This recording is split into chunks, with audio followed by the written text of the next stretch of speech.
Top quality और consistent performance के लिए सिर्फ सिल्वर पंप्स एंड मोटर्स, नाम याद रखना। નવરાત્રી માટે આયોજકોએ તૈયારીઓને આખરી ઓપ આપ્યો છે। વરસાદે વિરામ લેતા આયોજકો કામે લાગ્યા છે।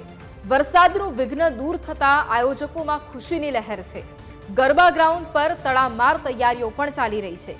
આવતીકાલે ગરબે ઘૂમવા માટે વડોદરાના લોકોમાં પણ થનગનાટ છે। ખેલૈયા મન મૂકીને ગરબે રમી શકે તેના માટે આયોજકોએ ખાસ તૈયારીઓ કરી છે। આવતીકાલથી માની આરાધના શરૂ થવાની છે ને વડોદરાવાસીઓ એ ગરબા રમવા માટે બિલકુલ તૈયાર છે ને જે વરસાદનું વિઘ્ન હતું તે ટળ્યું છે। છેલ્લા 3 દિવસથી વરસાદે વિરામ લીધો છે અને ત્યારબાદ જે આ ગરબા આયોજકો છે તેમને હાશકારો લીધો છે અને આવતીકાલથી જે ગરબા શરૂ થવાના છે તેની તાળમાર તૈયારીઓ જે છે તે હાલ તમે જોઈ રહ્યા છો કે અહીં આગળ શરૂ થઈ ચૂકી છે।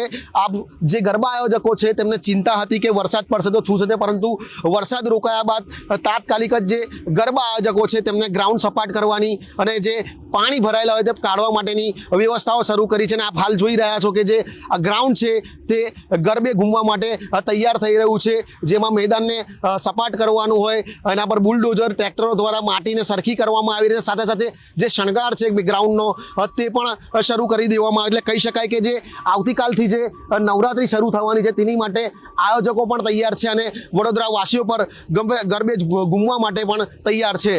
અંકિત ઘોણસીકર, ન્યૂઝ કેપિટલ, વડોદરા।